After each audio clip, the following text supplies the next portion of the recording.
Bismillahirrahmanirrahim. Assalamualaikum warahmatullahi wabarakatuh. Syukur alhamdulillah kita bisa berjumpa lagi di channel ini. Salawat dan salam selalu dan tetap tercurahkan kepada junjungan kita Nabi besar Muhammad sallallahu alaihi wasallam. Allahumma sholli ala sayyidina Muhammad wa ala ali sayyidina Muhammad. Harapan dan doa saya semoga saudaraku semuanya selalu diberikan kesehatan, dilapangkan rezekinya, diampuni dosa-dosanya dan dipanjangkan umurnya. Amin ya rabbal alamin. Sahabat beriman yang dirahmati Allah, tentu kita sudah tahu bahwasanya sebagai manusia yang beriman, Allah Subhanahu wa taala telah menyediakan surga yang di bawahnya mengalir sungai-sungai dan mereka kekal di dalamnya. Begitu pula dengan neraka. Allah Subhanahu wa taala juga dapat menyiapkan neraka yang di dalamnya terdapat api dan berbagai hal yang menakutkan bagi umatnya. Allah Subhanahu wa taala juga sudah menyiapkan neraka yang di dalamnya terdapat api dan berbagai hal yang menakutkan bagi umatnya yang semasa hidupnya hanya memperbanyak dosa dan lalai dari perintahnya.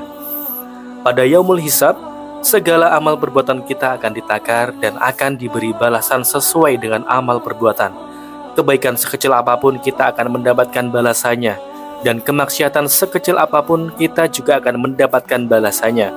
Akan tetapi, ada beberapa maksiat yang balasannya akan disegerakan di dunia oleh Allah Subhanahu wa taala. Lalu, dosa atau kemaksiatan seperti apa? Yang pertama adalah durhaka kepada orang tua. Sudah tak bisa dipungkiri lagi bahwasanya Allah Subhanahu wa taala memberikan hak atas kedua orang tua kita untuk dihormati karena kita semua tahu kemurkaan Allah juga bergantung pada murkanya orang tua. Rasulullah Shallallahu Alaihi Wasallam pernah bersabda, ada dua pintu amalan yang disegerakan balasannya di dunia, yaitu kezaliman dan durhaka kepada orang tua. Hadis riwayat Al-Hakim. Balasan atau dosa kita kepada kedua orang tua akan semakin disegerakan manakala orang tua yang kita zalimi mengadu kepada Allah Subhanahu Wa Taala. Dan kita semua tahu doa yang mustajab tersebut akan menembus langit dan akan diamini oleh semua malaikat sehingga Allah pun mengabulkannya. Rasulullah Shallallahu Alaihi Wasallam bersabda, 3 doa yang tidak tertolak, yakni doa orang tua, doa orang yang berpuasa, dan doa orang yang terdolimi. Hadis riwayat Al-Baihaqi. Untuk itu saya sarankan kepada saudaraku semuanya, sebisa mungkin bahagiakanlah orang tua kita menurut masing-masing porsinya. Dan yang terpenting adalah tidak membebani diri dari saudara lainnya. Lalu teruslah untuk menjalin keharmonisan dengan kedua orang tua kita, mendengar perkataan, mengikuti sarannya, selalu mendoakan orang tua kita dan menyayangi kedua orang tua kita. Insya Allah, kedua orang tua kita akan mendoakan yang terbaik untuk anak-anaknya. Yang kedua, berzina. Perbuatan yang bisa dirasakan langsung balasannya di dunia adalah berzina. Karena berzina merupakan dosa besar yang Allah Subhanahu wa taala membenci perbuatan tersebut. Allah akan melaknat setiap langkah dari pelaku zina yang dengan sengaja dilakukannya. Apakah ada zina yang tanpa sengaja kita lakukan? Saya mengatakan ada. Contohnya zina mata. Akan tetapi, saya tidak akan membahas zina mata lebih luas lagi dan kita lebih fokus pada zina besar, yakni melakukan hubungan suami istri yang tidak sah secara hukum maupun agama. Lalu, apa balasannya di dunia ketika berzina? Allah Subhanahu wa taala akan menutup setiap pintu rezeki bagi mereka yang terus melakukan zina dan tidak segera bertobat. Mungkin memang tidak seketika itu Allah Subhanahu wa taala menutup pintu rezeki dari seseorang yang berzina.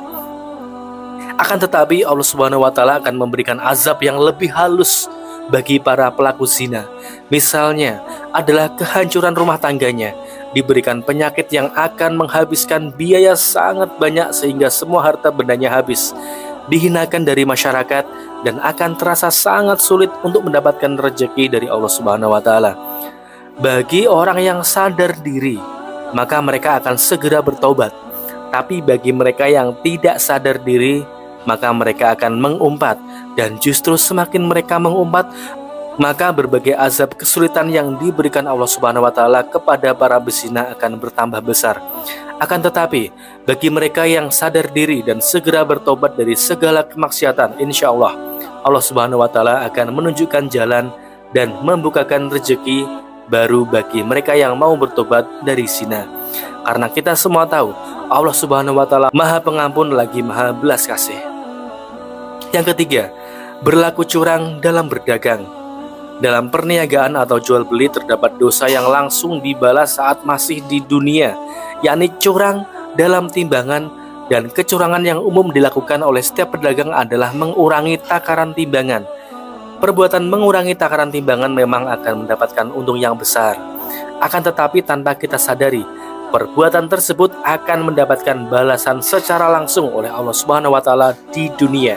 Balasan yang diterima oleh para pelaku pedagang curang adalah kesulitan mendapatkan bahan atau barang dagangan, musim paceklik yang berkepanjangan, ketidakbahagiaan hidup dalam keluarganya, rezeki yang semakin hari semakin sulit didapat, semakin berkurangnya pembeli mendapatkan berbagai masalah dalam kehidupannya, akan didolimi sesama pedagang, barang dagangan yang tidak laku, dan masih banyak lain lagi. Rasulullah Shallallahu Alaihi Wasallam bersabda, barang siapa yang menjadikan akhir zaman sebagai tujuan hidupnya, maka Allah akan jadikan kekayaan dalam hatinya. Allah himpun kekuatannya dan dunia akan mengampuninya meski ia tidak menginginkannya. Dan sebaliknya, barang siapa yang menjadikan dunia sebagai cita-citanya, Allah jadikan kefakiran ada di depan matanya. Allah cerai beraikan urusannya dan dunia tidak akan menghampirinya kecuali apa yang sudah Allah takdirkan untuknya. Hadis riwayat Tirmidzi. Dari hadis tersebut sudah jelas dikatakan bahwa jika kita di dunia hanya mencari dan ingin menumpuk harta dunia saja, maka Allah Subhanahu wa Ta'ala akan memberikan rezeki yang sudah menjadi takdirnya saja. Akan tetapi, jika kita hidup di dunia untuk memperbanyak pahala di akhirat, maka kekayaan dunia yang tidak kita minta pun Allah Subhanahu wa Ta'ala akan berikan kepada kita. Sahabat beriman yang dirahmati Allah, oleh karena itu saya sarankan bagi saudaraku semuanya, sebisa mungkin untuk menghindari 3 hal tersebut yang bisa menyebabkan Allah Subhanahu wa Ta'ala memberikan balasan langsung kepada kita semasa hidup di dunia. Wallahu a'lam bishawab. Demikian yang bisa saya bagikan. Semoga bermanfaat untuk kita semua. Amin ya rabbal alamin. Wassalamualaikum warahmatullahi wabarakatuh.